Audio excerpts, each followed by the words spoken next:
Hello and अस्सलाम वालेकुम, welcome back to another brand new video. तो जैसा कि आपने अगर कल मेरा व्लॉग देखा होगा तो मैंने कहा था कि सिलेक्शन कमेटी बना दी गई है और इसने हल चला देनी आते साथ ही। ये पाकिस्तान की पुरानी रवायत है कि आते साथ ही एक दफ़ा हलचल मचा दो और ना सिर्फ पाकिस्तान में बल्कि इंडिया बांग्लादेश में भी पता चले कि भाई उधर कोई काम हुआ है, कोई प्रोग्रेस हो रही है। प्रोग्रेस क्या हुई है जी? पाकिस्तान ने स्क्वाड अनाउंस कर दी है एक दफ़ा फिर सेकंड और थर्ड टेस्ट के लिए। ये क्यों अनाउंस किया? क्योंकि ये पहले टेस्ट में बदतरीन शिकस्त की वजह से नई सिलेक्शन कमेटी आई थी और नई सिलेक्शन कमेटी ने आते साथ ही अपना काम शुरू किया। तो आकिब जुबैर साहब आए हैं तो उन्होंने आते साथ ही कहा कि भाई बाबर आजम तो मुझको टीम में नहीं चाहिए, क्योंकि बाबर आजम की फॉर्म नहीं है, वो अच्छा खेलता नहीं है, वो ये नहीं है, वो नहीं है। तो उसके साथ ही मजबूरन उनको शाहीन अफरीदी को भी बाहर निकालना पड़ा। तो जी तीन बड़े प्लेयर जो पाकिस्तान क्रिकेट के बादशाह थे, जो समझ ले रीढ़ की हड्डी थी, वो निकाल के बाहर फेंक दिए और नई टीम का ऐलान कर दिया। और नई टीम में अगर हम देखें तो शान मसूद कैप्टन है और उसके बाद जो है हमारे पास शौकील वाइस कैप्टन है, ये वैसे ही है। आमिर जमाल, अब्दुल्ला शफीक, हसीबुल्ला खान विकेट कीपर है, वो नए आए हैं। इसके साथ अगर देखा जाए तो सरफराज अहमद जो खेला ही नहीं उन्होंने टेस्ट, वो सिर्फ स्क्वाड में थे, आते साथ उनको भी निकाल दिया। उनकी जगह हसीबुल्ला को लेके आए हैं और कामरान गुलाम है, मेहरान मुमताज़ हैं। और आपको बताता चलूँ कि कामरान गुलाम के दूसरा टेस्ट खेलने के बहुत ज़्यादा अमकानात हैं। उनको प्रैक्टिस भी काफ़ी करवाई गई है, नेट्स में भी उनको बहुत देखा गया है। उसके बाद मीर हमज़ा है, मोहम्मद अली है, मोहम्मद हुरैरा है, मोहम्मद रिजवान, नुमान अली, साइम अयूब, साजिद खान, सलमान अली आगा और जाहिद महमूद है। तो जनाब जी ये स्क्वाड है। और इसी स्क्वाड के साथ साथ आपको बताता चलूँ कि हमारे जो देसी कोच थे, जिनको हमने देसी बना दिया था, गोरे कोच को, जिसका नाम था मिकी आर्थर, उसने हाल ही में स्टेटमेंट दी है पाकिस्तान के टेस्ट की शिकस्त के बाद।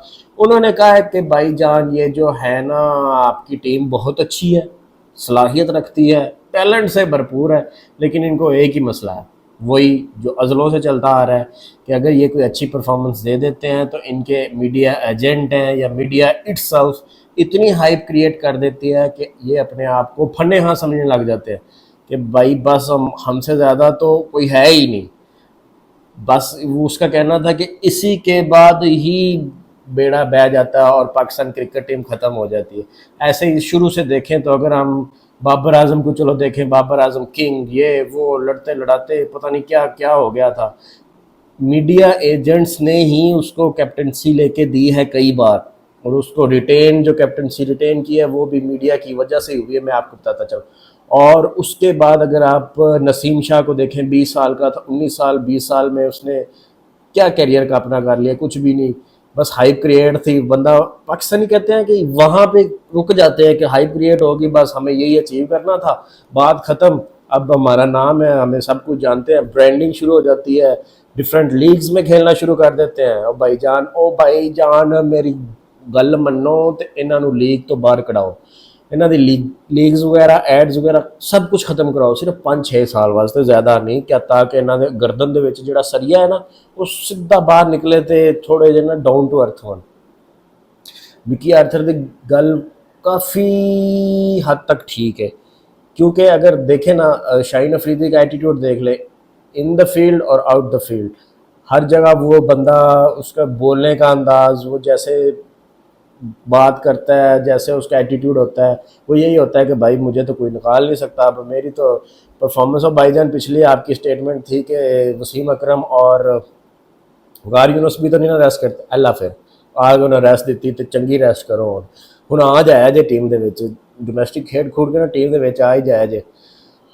तो जनाब जी ये स्क्वाड का ऐलान हुआ, मिकी आर्थर ने ये बोला, और भी 4-5 पॉइंट्स दिए थे, वो मैं ज़्यादा डिस्कस नहीं करना चाह रहा क्योंकि आपने सुन ही लिया। लेकिन मेन पॉइंट यही था, जो उसका वैलिड पॉइंट भी था, कि हाइप क्रिएट कर देती है मीडिया, जिसकी वजह से प्लेयर्स अपने आप को फने हाँ समझने लग जाते हैं। फने हाँ तो शायद उसने नहीं कहा, लेकिन उसका मतलब यही था।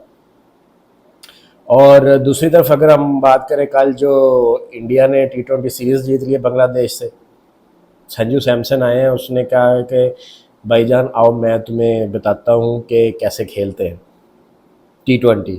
मार मार के बंगाली प्लेयर्स जो बॉलर्स हैं उनको पसीने से शर वो वैसे ही उनको बड़ा पसीना आता है, कल तो वो मार खा खा के ऐसे जैसे नहाए हुए हैं, नहा के अभी अभी बाहर निकले हैं। बस ऐसे ही उनका सीन था। तो संजू सैमसन ने सेंचुरी दाग दी, बाकी मेरे पांडुओं ने आते ही साथ ही छक्के चौके और 200 गालबन 36 या 50 250 की स्ट्राइक रेट से उसने खेला है और जी स्कोर पहुंचा दिया टारगेट 297 पे। ये अगर आप कह लें, वैसे तो सेकंड हाईएस्ट है, लेकिन अगर आप माने तो यही फर्स्ट हाईएस्ट है, क्योंकि जो पहला है वो 300 कुछ है, वो नेपाल ने किया था किसके खिलाफ, मंगोलिया के खिलाफ। तो उसको ना होने के बराबर है, उसको तो निगलेक्ट ही कर दें।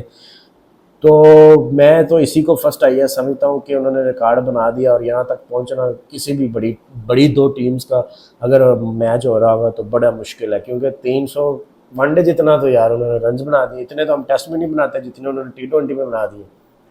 खैर उनको बहुत बहुत मुबारक हो, बहुत अच्छी क्रिकेट खेली। उसमें ना विराट कोहली था, ना रोहित शर्मा था, उनके बावजूद सीनियर प्लेयर्स कोई भी नहीं था, लेकिन उसके बावजूद उन्होंने मार मार तीनों मैच अगर आप देखें तो तीनों मैच में शानदार कारकर्दगी दिखाई है। और मेरे पांडुआ की वो नो लुक शॉट टक वाली, वो तो भाई दूसरे T20 में उसने खेली है। उसने कहा नहीं भाई अब नहीं मैंने किसी को हाथ लगने देना। तो बस ये दो न्यूज़ थी, आपको देनी थी। मैंने कहा कि बता देते हैं कि कल हमने सिलेक्शन कमेटी में बात की, तो मैंने आपको कल ही बता दिया था। अगर आपने मेरी वीडियो नहीं देखी तो जाके देख लें, मैं ऊपर लिंक दे देता हूँ, आप वहाँ जाके देखें। मैंने कल ही बता दिया था कि सिलेक्शन कमेटी को चेंज करने से कुछ नहीं होना, बदलना है तो अपना अंदरूनी निज़ाम बदलो। सबसे पहले अपना जो चेयरमैन है वो उसको लेके आओ, जिसको एक तो सिर्फ एक ही काम हो क्रिकेट का, और दूसरा उसकी क्रिकेट की हेलो हाय हो, नो हो कि कैसे करना है कैसे नहीं करना। मैं ये नहीं कह रहा कि रमीज़ राजा को वापस लेके आओ, किसी भी क्रिकेटर को जो अच्छा क्रिकेटर है उसको ले आओ। हाँ अगर लीम डार को आप चेयरमैन बना देते पीसीबी का तो बहुत अच्छा था, बहुत ही अच्छा था, लेकिन आपने उसको सिलेक्शन कमेटी में रखा है। खैर देखते हैं अब दूसरे टेस्ट में क्या होता है, नई टीम क्या करती है। तब तक के लिए मुझे इजाज़त दें, और अगर वीडियो पसंद आ गई है तो लाइक करें और मेरा चैनल ज़रूर सब्सक्राइब कर दिया, दोस्तों के साथ भी शेयर करें ताकि और भी नई अच्छी अच्छी वीडियो मैं बनाता रहूँ। तब तक के लिए अल्लाह हाफिज़।